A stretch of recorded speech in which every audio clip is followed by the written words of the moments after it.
C'est ça que tu plantes pour también.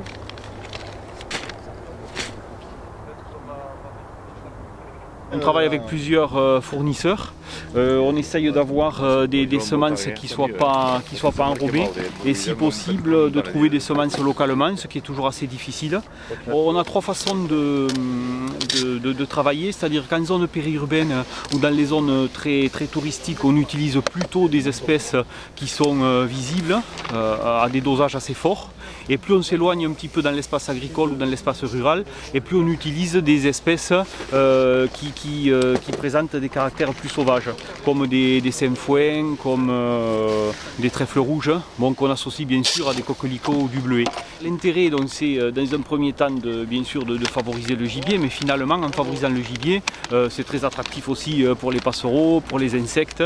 On s'aperçoit qu'énormément d'espèces viennent fréquenter ces parcelles. Après il y a un aspect paysager aussi qui est intéressant, puisque ça permet de donner à l'espace une sensation d'espace entretenu. Si on est des apiculteurs par exemple dans le secteur, on met une dominante d'espèces mellifères pour favoriser donc les abeilles et les pollinisateurs en général. Tu es venu semer des fleurs, et quoi alors comme fleurs? Des bleuets. Pour que ça fasse joli, tu as raison. Mais si ça fait joli, il faut espérer que ça va donner envie aux gens de respecter un petit peu l'endroit. Qu'est-ce qui va venir? Qu'est-ce qu'on a dit qu'elle allait venir comme oiseau par exemple? Alors, il y a des pies qui vont venir, tout à fait. La pie, tu viens de dire le hibou, la nuit, puisqu'ils sont nocturnes les hiboux. La nuit, il y a des hiboux qui vont venir essayer d'attraper ou un campagnol ou un rat. Le renard. Voilà, le renard. Lui aussi, on a dit qu'il était nocturne. Hein. Lui, la journée, il se repose, c'est pour ça qu'on ne les voit pas beaucoup. Et quand la nuit, il se déplace, c'est vous qui dormez. Alors en fait, on ne le rencontre pas souvent, le renard. Alors là, on change complètement de famille d'animaux. Les abeilles. Absolument. Alors elles vont venir chercher un liquide sucré, c'est le nectar, et elles vont venir chercher aussi une espèce de poussière qu'elles vont trouver dans les fleurs, c'est le pollen. Et grâce à ça, là on voit les boules ici de pollen, elles vont l'amener.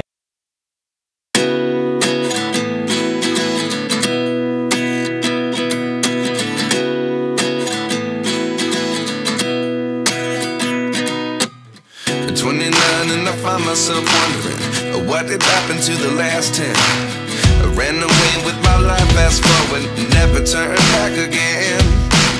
It's kind of funny that the more we pass time, the more we need to set them rewind. And 19 was the year I had to leave you, but now I'm seeing all the signs. Is this really happening? I can't believe it's true. I'm just as surprised as you. Is this really happening? I can't be too sure, but one day I'll be yours again.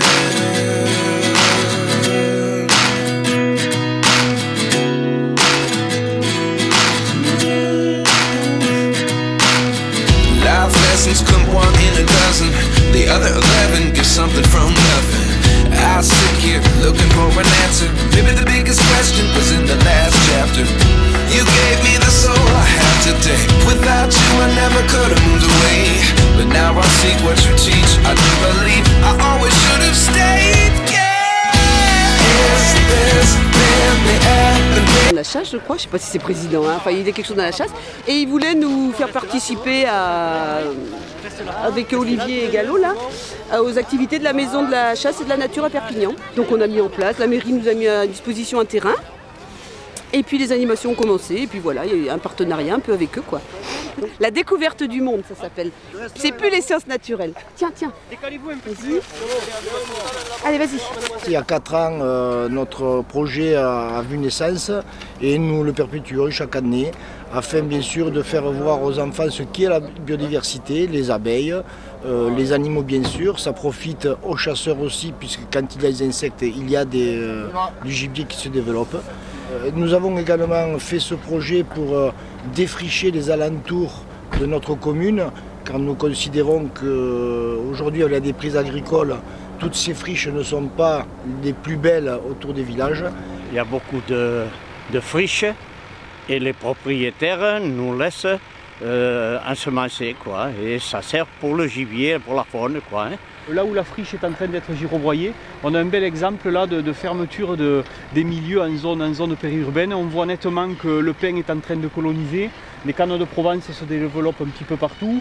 On a des friches là qui dépassent 1 mètre de haut. Et dans ce secteur-là, si ce n'était pas un petit peu le pâturage, ben en fait on aurait une zone qui serait revenue complètement à l'état sauvage, avec des problèmes de dépôt d'ordures, de risque d'incendie, et puis d'impression un petit peu qu'il n'y a pas d'entretien, quoi, où l'espace n'est pas trop entretenu. Et donc on a beaucoup de secteurs comme ça sur pas mal de communes où les parcelles sont à l'abandon et le milieu se ferme. En fait, le milieu se ferme. Et après le plateau, là, on va repartir, nous. Hein. Et puis, depuis que nous faisons quand même ces opérations, il y a une autre image quand même qui est, disons, propagée par les enfants. Hein? Tu mets un demi-gobelet de chaque, ça doit pas faire la seconde.